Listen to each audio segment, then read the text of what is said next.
Welcome to the Bourbon Van. I'm Julie, and I'm about to taste all the whiskey in Scotland. There's a castle.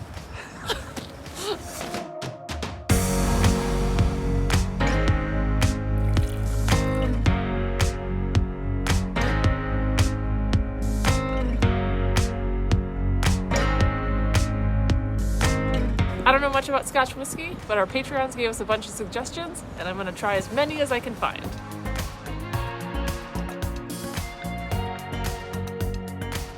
So I just tried the Glen Scotia Victoriana from Campbellton. I think I said that right. It was £10 for the pour, and it's probably my favorite one that I've had so far. It was beautiful apricots, milk chocolate, a little bit of char, delicious. I loved it. Thank you, Bill Becker, for recommending that one. If I find this one at home, it's hitting the shelf.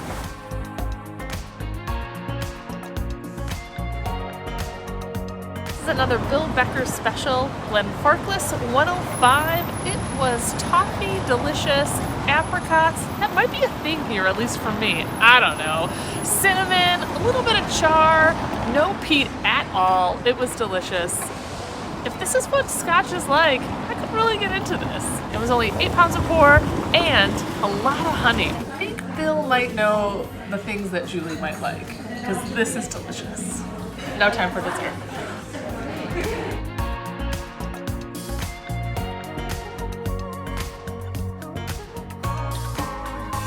So we just tried the Blair Atoll 12, a recommendation from Mark Warner. Thank you for the recommendation. It was only $6. In my opinion, it was a little bit briny. There was some hidden fruitness, like fruit sweetness, below the slight smoke. But overall, it was pretty delicious. It was something that kind of grew on me the more that I drank it. It wasn't my favorite out of the gate, but at the end, I was really enjoying it. Oh, and we drank it at the World's End, which was kind of a fun name for a bar.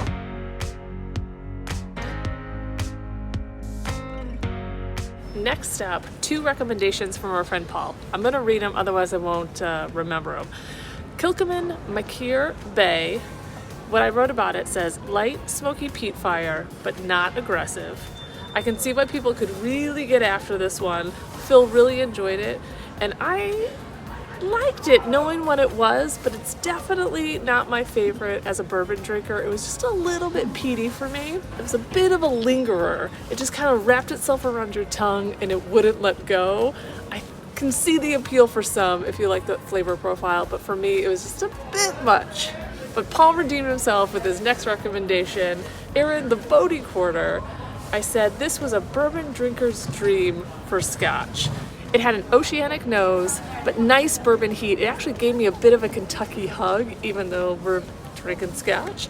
I put lemon, vanilla, creaminess, oaky, chocolatey. No wonder I like this one. Thanks, Paul.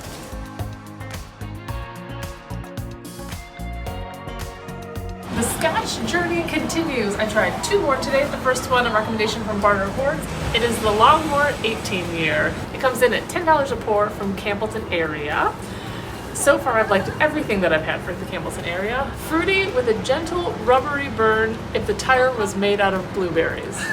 It might not sound appealing, but it was actually quite delicious. And you liked that? I did. It was enjoyable. I felt like it tasted like Scotch. I'm always looking for things that are a little bit more bourbony, and I need to get out of that mindset and get into Scotch. And the next one that I tasted, I got Gunderstruck with the with the Ovid Distillers Collection, the 21 release. On the nose, white grapes with a baby hint of smoke, which you really kind of have to dig for that one. On the palate, touch of toasted marshmallow and nuttiness, warm and cozy, earthy, a seaside pleasantness with a biscuity finish. I did really enjoy this. I am on a Scotch roll. I could be converted. Thank you, Eric Gunderson, for that recommendation.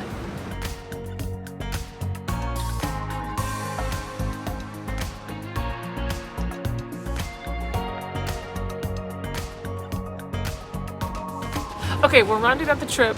We've got 3 more for you. It's cold and rainy, so I'm gonna rip through these really fast.